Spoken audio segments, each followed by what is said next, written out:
You want to understand the book of Revelation, but it just doesn't make sense, especially with all the speculation out there. However, this teaching I'm going to give you will make you the expert on the book of Revelation and Daniel, and it's free. I won't even take up an offering.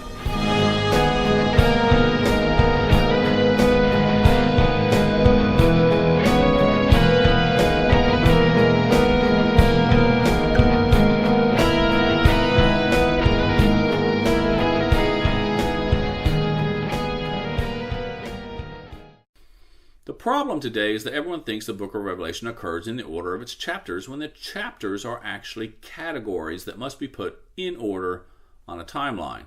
Here's an example on how to organize categories.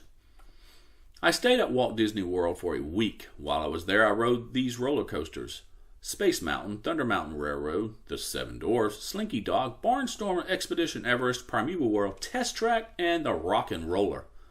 I also went to these parks consecutively: the Magic Kingdom, Animal Kingdom, Epcot, and Hollywood Studios.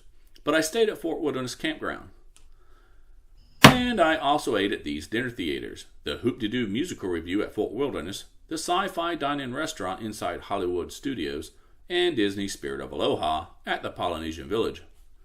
Now, if you're familiar with Walt Disney World, you'd already know that I did not first ride all the roller coasters, then attend the theme parks, and then eat at all the diners, because your brain surmises that while I did ride the coasters in that order, I rode them on the days I was at each theme park. So the category of roller coasters must be separated with the theme parks they are in.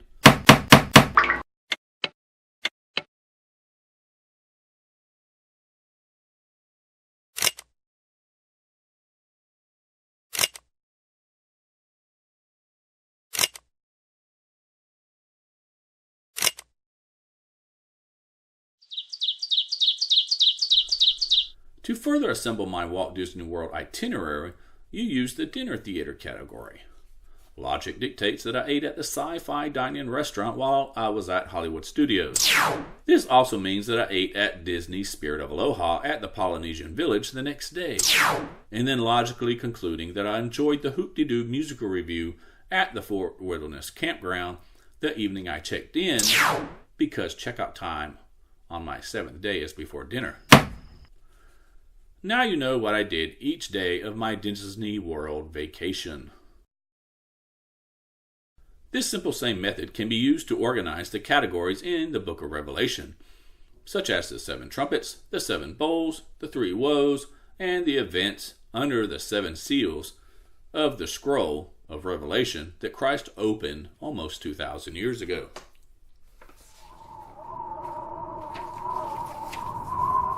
The only way to organize your findings in the book of Revelation is with a timeline. Once you establish an event, it should be logged on your timeline for easy reference. 3 identical events that are found in Matthew chapter 24, Mark chapter 13, and Luke chapter 21 are also found in Revelation chapter 6, verse 12. Revelation chapter 6, verse 12 references an event that the sun will grow dark and the moon will turn to blood. This verse was also spoken of in Matthew chapter 24, verse 29, Mark chapter 13, verse 24, and Luke chapter 21, verse 25. This is your first event on your timeline. But what is it, and when is it?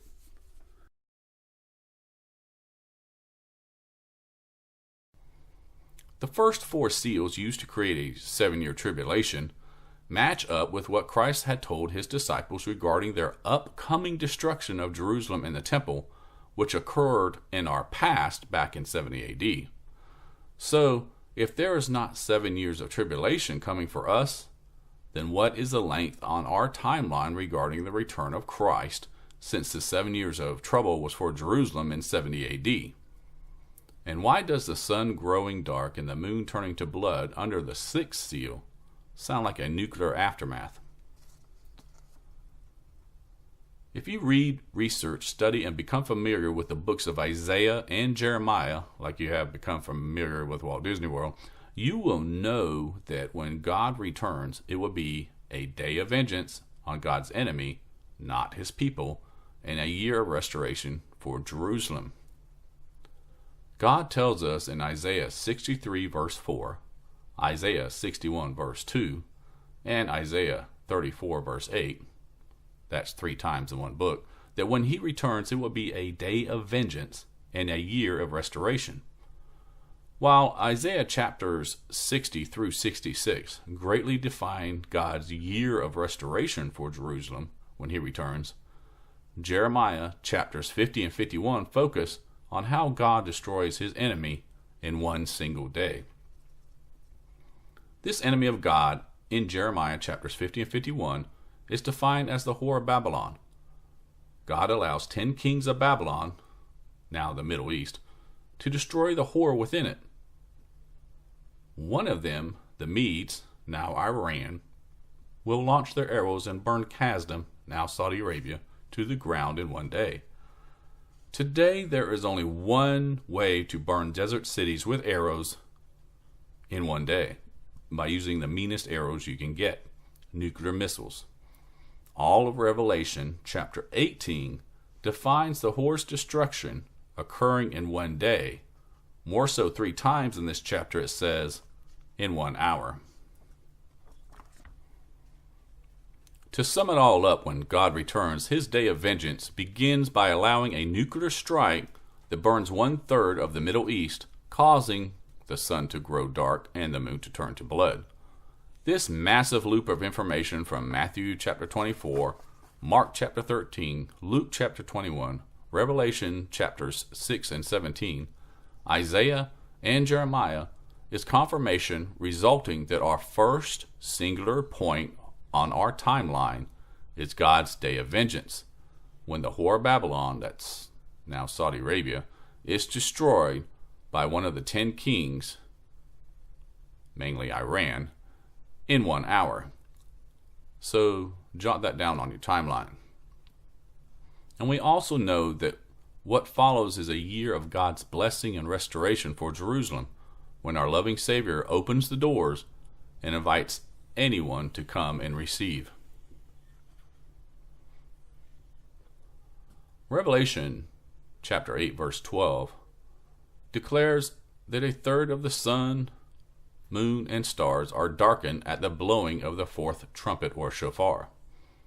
This is the same aftermath from Iran's attack on the whore, written under the seal of Revelation chapter 6 verse 12, concluding that the first 3 trumpets occurred before the sun grows dark and the moon turns to blood, and the last 3 trumpets occur sometime after this event. So add Revelation 8 verse 12's 4th trumpet to the same spot on your timeline. Now let's make a quick analysis. We logically concluded that the 7 seals were opened about 2,000 years ago, immediately before Christ read the entire inside of the scroll. So are the 7 trumpets and 7 bowls in a linear order as well? Absolutely not. Remember that we are assembling categories. Reading the 7 trumpets and then the 7 bowls in order doesn't make much sense at all. But if the trumpets are the cause and the bowls are the results of the trumpets, and they are organized by their numbers, then they end up making perfect sense. Let's review. Trumpet number 1 is obviously a nuclear detonation, causing great destruction, while bowl number 1 is the results of the nuclear detonation when survivors suffer from radiation burns and painful sores. Trumpet number 2 is a nuclear strike on the sea or a nation.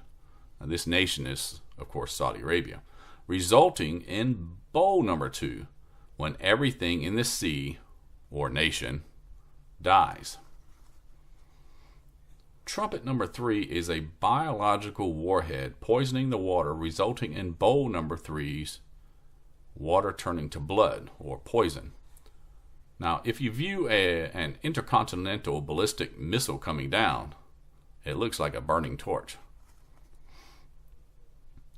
Trumpet number 4's statement, the sun growing dark and the moon turning to blood, is the nuclear aftermath that sets in. It also thickens the atmosphere with dust and annihilate the nation's ozone layer. This results in bowl number 4's intense sunburn on the people as they curse the only God who has power over these plagues. So to sum it up, within the events known as the destruction of the whore of Babylon on God's day of vengeance, we are given a greater definition of the event by the first 4 trumpet and bowl combinations. So add these to your timeline.